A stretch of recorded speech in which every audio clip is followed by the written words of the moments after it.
I chose it because when I was at the at Time Inc. and my team was working across a lot of different properties and trying to figure out where the hidden assets were that could help revive or supplement the print businesses. And for a time, we worked on some of the properties which were at that time in what was called the Time for Media division of Time Inc., which included a lot of outdoor enthusiast titles, everything from snowboarding to hunting and fishing and all the rest.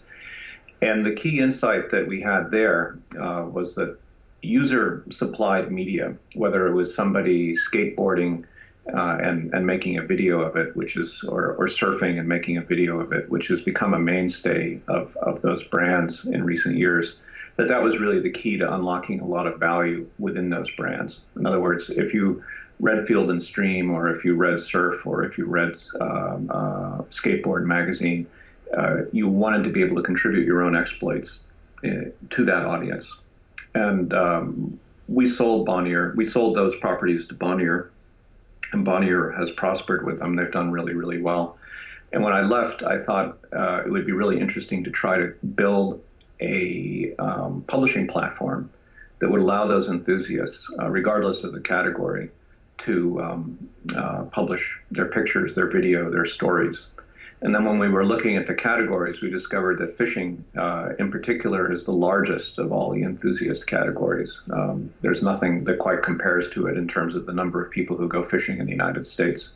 It was a little bit of a surprising insight for us because being urbanites, more or less, we didn't appreciate the depth of the passion for fishing that exists across the country, or the large numbers, or the significant amounts of money that gets spent in pursuit of fishing. So we thought, why not begin in the biggest market? And that's why we chose that. The platform we actually built was meant to extend into many categories, which is why it was easy to take into hunting, which has close affinities with fishing. That's why we chose hunting. And then we stopped there in order to husband our resources and not get stretched too thin. But the plan was probably to go from there to gardening and some other arenas. So the real answer to your question is, we thought that in the enthusiast publishing categories, there was quite a big opportunity focused on media created by the enthusiasts themselves. Well, I think when you have a big established print business and editorial team and sales team, you have a lot to work with when you're trying to develop an online property. There are always a lot of what we called untapped assets, undiscovered assets that could be redeployed for use on the web. One of the great examples at Time Inc. was how we used the People magazine editorial team, the correspondents in particular, to develop a breaking news product for the website, which didn't have any relevance in the magazine, but was enormously successful online.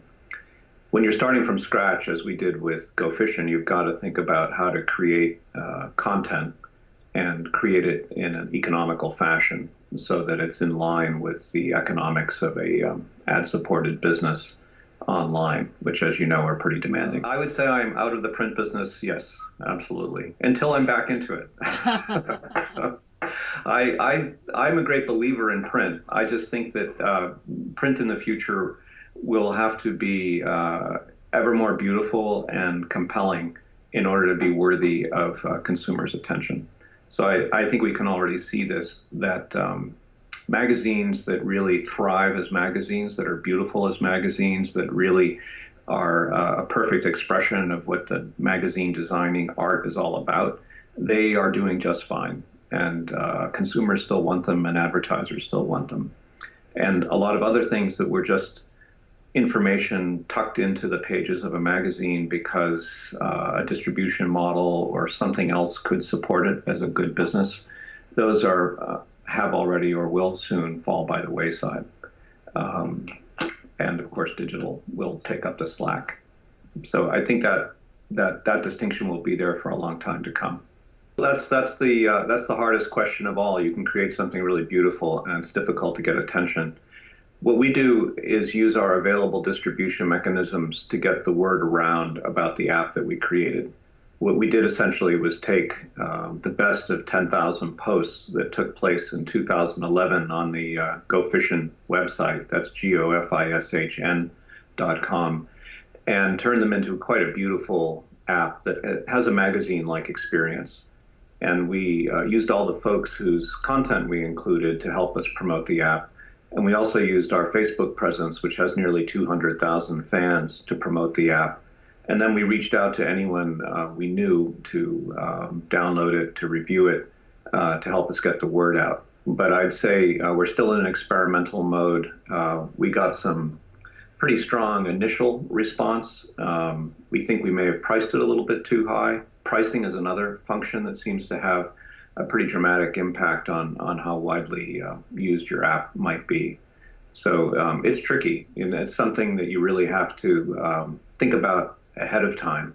If you don't have strong distribution ideas or vehicles, it's really tough to get the word out.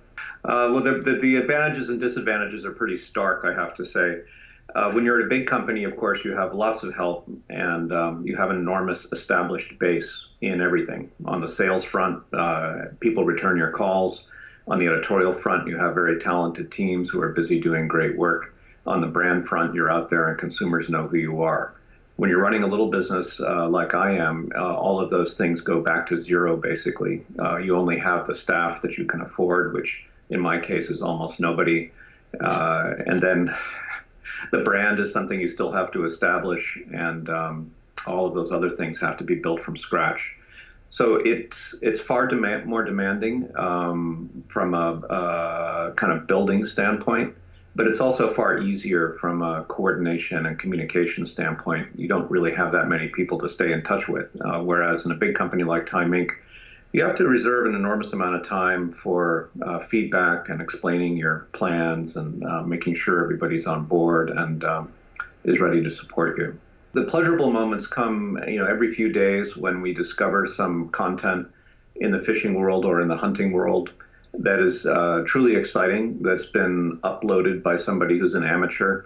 And all it really needs is exposure to a big audience, and it takes off. And you can see it go viral with hundreds and sometimes even thousands of likes from Facebook and a lot of traffic in our traffic numbers. We really created these sites with the insight that amateurs in the enthusiast categories today are generating and posting most of the best content out there. So our real goal is to get them big audiences and to create a media experience on the back of that.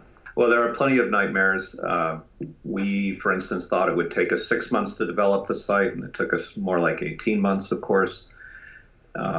We've had a number of big deals that we thought we were very close to signing, and those deals didn't materialize. There are lots of disappointments along the way. A lot of them are technical, just associated with trying to get things done that prove to either be too costly or unattainable. I have a business partner who's a terrific technologist, and without his help, we wouldn't have gotten very far. But there are still a lot of challenges on the technical front. I would also say that one of the most surprising dimensions of this is getting people in the categories, the big brands in the categories, who are the likely advertisers to participate.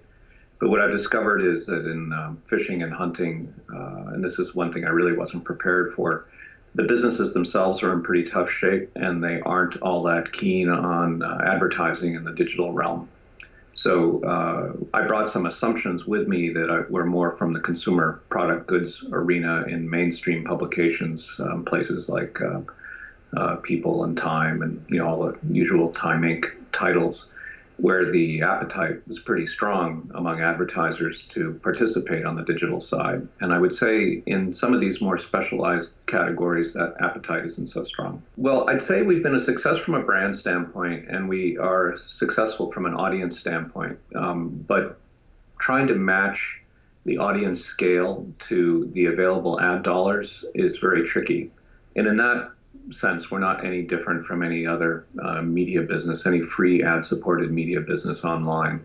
The world that Google has created for us is so efficient, if that's the right word, from a ad buyer's perspective, that the return to the publisher is really pennies, where in other worlds and other types of media, the returns were more like dollars.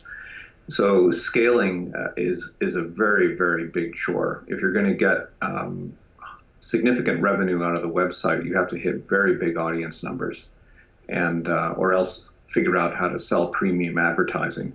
And it's a bit of a catch-22. If you make the investment in trying to sell premium advertising, then you've taken your cost base up pretty far.